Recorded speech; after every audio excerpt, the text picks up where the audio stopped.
being too obsessed with digital because it provides us with like comfort of knowing. You think you know what you're doing, but the world is so much bigger than just digital itself. Have physical presence, or even if you don't, right, your competitors might go outside.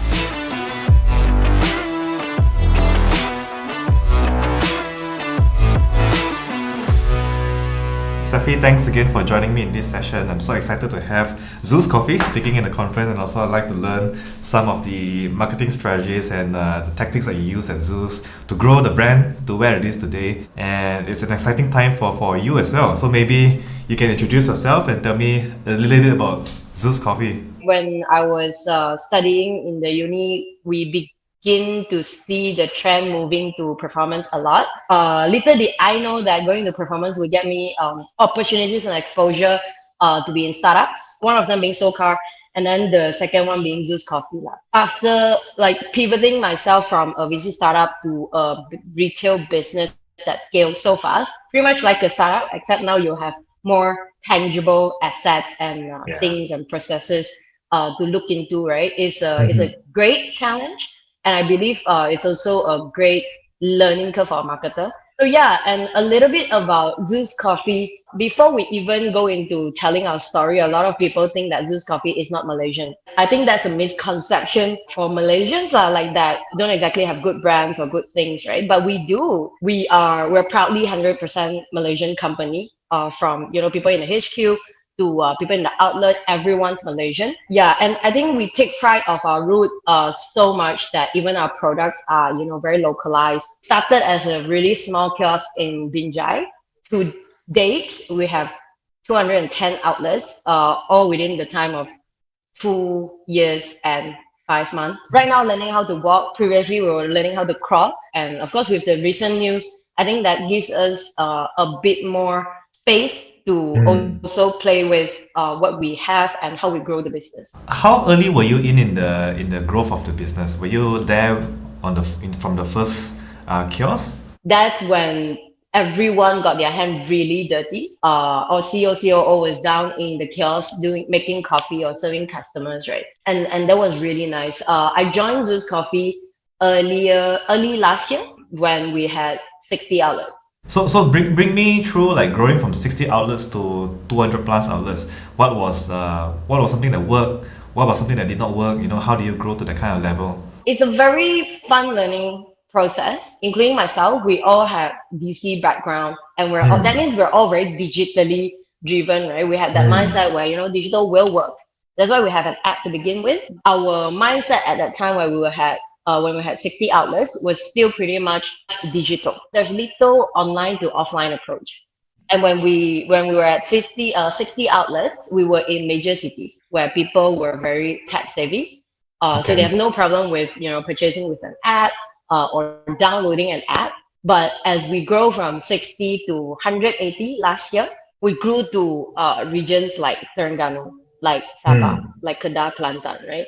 They pretty much function like another country. Yeah, in terms of how they consume media, how they make purchases, how they drink coffee, even everything is very, very different. What has slowly becoming not so great was our 100% digital mindset. And whatever framework that we've built for marketing at that point of time, to which we slowly pivoted and learned how each state works. For example, people in Terengganu or Kelantan or Kedah or Sabah, they are very community driven.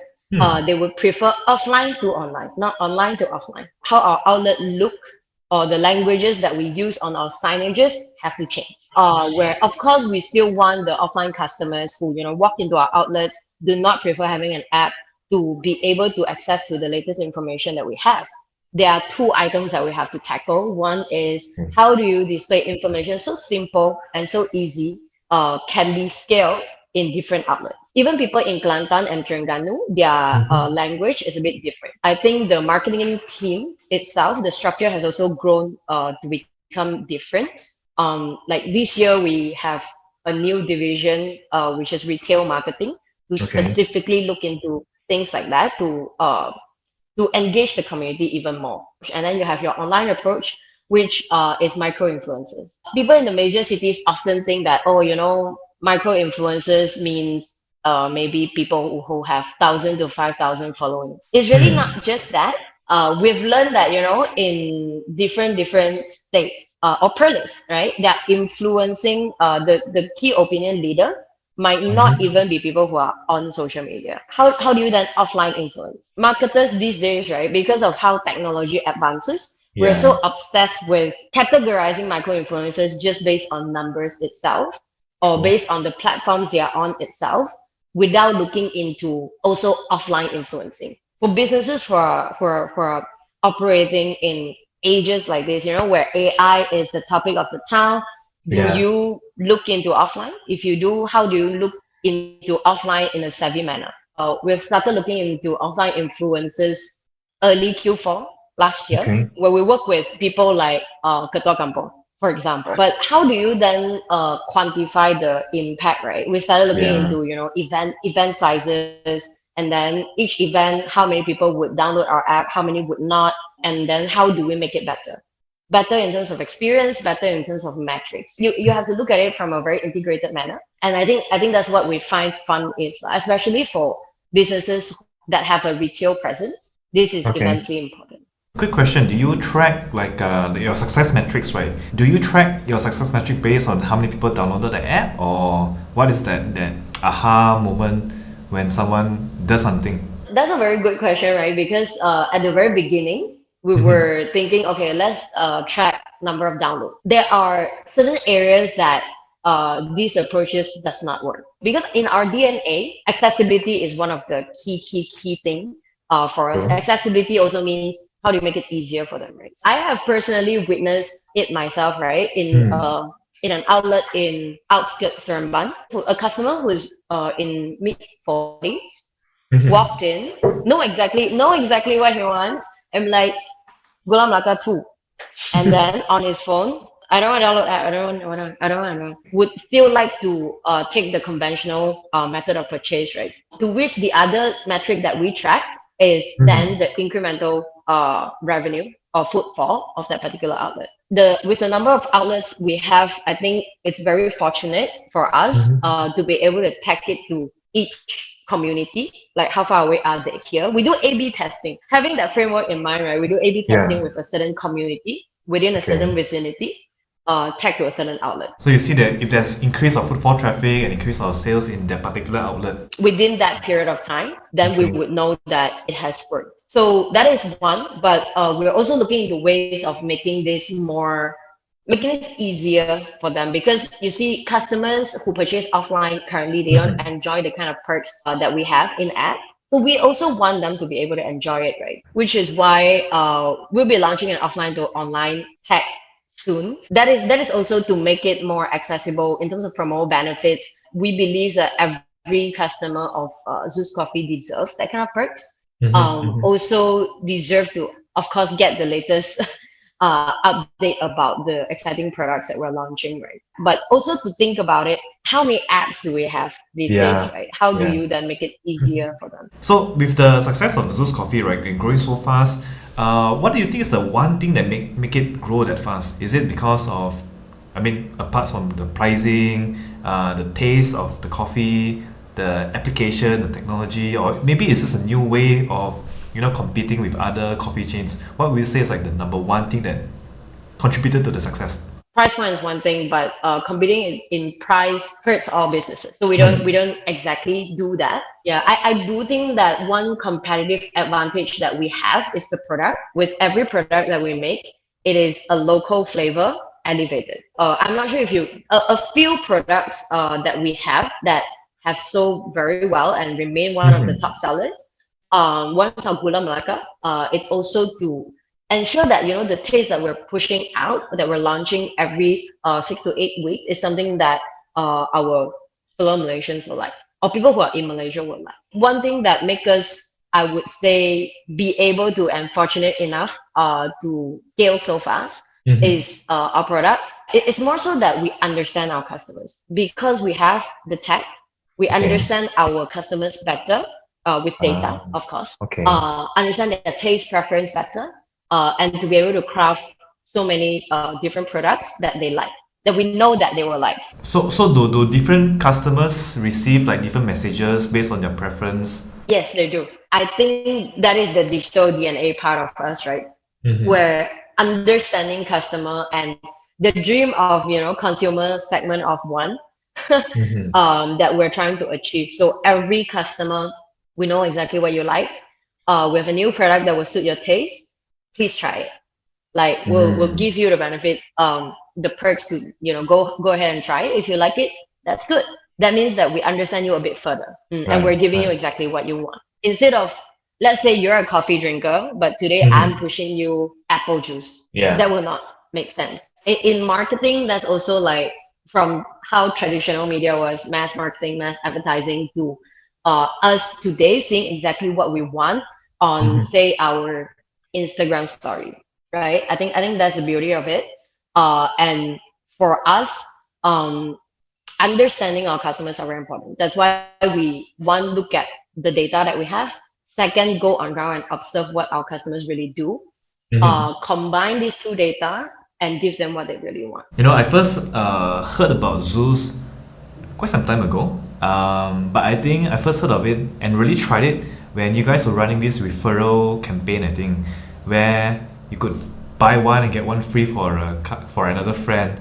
I'm not sure if you remember that. How did that work out? Is that a successful strategy? Would you guys do it again, or would you recommend other businesses to take up the same strategy as well? In commercial sense, top line and bottom line, it worked very Okay. well. Mm. But how many coffee drinkers do you have in the market that Mm-hmm. will use this buy one free one and then stay? The market will mature when you reach a certain point that is Okay. out of your reach, which is why we have that offline to online tactic as well, strategy as well. For other businesses, I would definitely recommend for new businesses to do it. Let's say you are entering the market with a new product.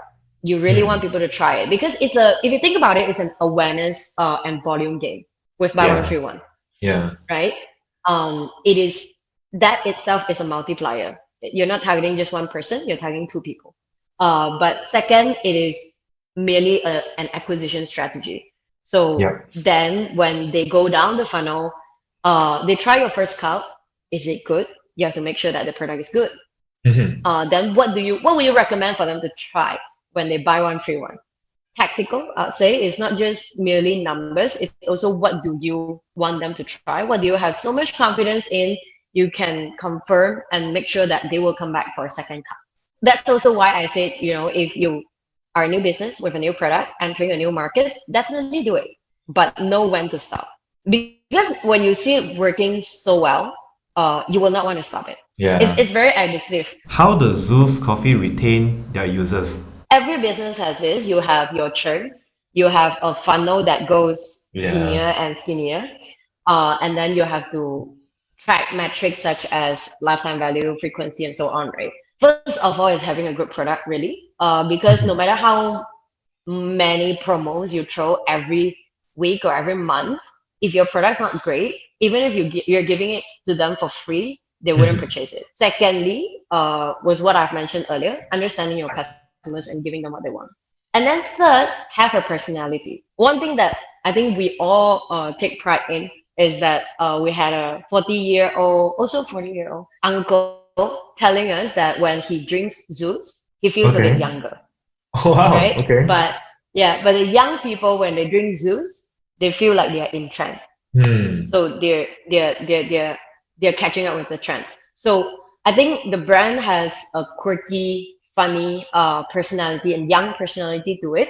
Okay. But that is not just through the messages that you push out. That's not just through your push notification, your email, and all that, right? Branding is Yeah. consistency. It has to be in everything that you do. So, for Okay. example, like our partnership. Last year, we did a partnership with Hype, yeah, the Malaysian streetwear brand, and that is one of the positioning kind of partnership that we do. Engaging with young people, young influencers, having really young streetwear merch. Branding efforts are so much more complicated and complex than Yeah. the usual marketing tactic that we have. And that brings us back to the micro influencers part, right? So you have to be relatable to everyone. And everything is so segmented into such fine categories that we stay relevant to every kind of community. It's not like it was before, like you have a billboard, that's it. It's more how to knowing, understanding which segment matters the most to you, and then how do you allocate resources based on the segment that is the most important to you, second important, third important, or don't rank it like that at all. How do you then, have understand your own pillars, your own personality, and how to build them across all touch points? I'm not sure if you're able to give me or share a little bit of what's the lifetime value of a customer and how much is Zeus willing to spend to acquire one customer? I can't really give you a ballpark range, Okay. but so our cost per acquisition, because we're a mass market brand, our cost per acquisition is very, very, very, very healthy. But the lifetime value is also fairly high. 80% of our repeat purchases purchase every week. Yeah, and I think us being in the coffee market where coffee is a necessity, it's just a matter of what you drink, Mm. right? Do you drink instant coffee? Do you drink specialty coffee? Do you drink, I don't know, maybe canned coffee? Since I'm inviting you to a advertising conference, right? Anything to add on the how Zeus advertises? Okay, Yeah. so it's very much similar to what I've just said to you. It's very hyper localized. So, for example, advertising, right? Mhm. Of course, we still spend a lot of money on digital. So that means staying relevant to each community that matters to us. Advertise with relevance. So that means different languages, different drinks on different visuals, targeting different age group, different. That's how Mm. we advertise. We don't mass advertise now because of the convenience and transparency that we have on digital platforms. We Yeah. optimizes that. We take insights from that, and then we apply it Mm. offline. For instance, today, if we want to do a billboard, we no longer refer to the billboard demographic. Not no longer. We do refer to the billboard demographic, understand the traffic flow and whatnot. But to get finer details, what kind of people are really there? What do people in that area drink? And to decide what to put on the visuals. What language to use? What drinks to use? Do we use food? Do we use what color, for example? Mm. I think it's very different now that because we reverse it and we take online information and apply it offline. That is how we advertise. So my last question to you: what's the one mistake that you have made in Zeus, and how would you avoid it? Yeah, I think it's the same thing that I told you just now as well, being too obsessed with digital. Yes, it is. It is because it provides us with like comfort of knowing, right? And we Okay. tend to want to Yeah. stick with it. And it's very much like buy one, free one. It's very, very addictive because of the transparency that you get. You Mm. think you Mhm. know what you're doing, but the world is so much bigger than just digital itself. And Mm. we've learned that mistake. We are still trying to improve ourselves every day with the omni-channel Approach. strategy. Mhm. So I would say for businesses that have physical presence, or even if you don't, right, your competitors might go outside. Go Go outside, outside. take a look around you. Yes, correct. That is the reality because after the pandemic, we learn that people still prefer to make a purchase offline. They still want that experience. It's not just say less than half of the population wants that, right? It's more than that. The number is very significant. I would say go outside and take a look. Then you'll know what the reality is. Yeah, that's true. That's true. That's true. Thanks again, Steffi, for sharing all these insights. I think there's so many strategies you use at Zeus. I wish we had more time to talk about all of this, but I don't take too much of your time. So thank you again, Steffi.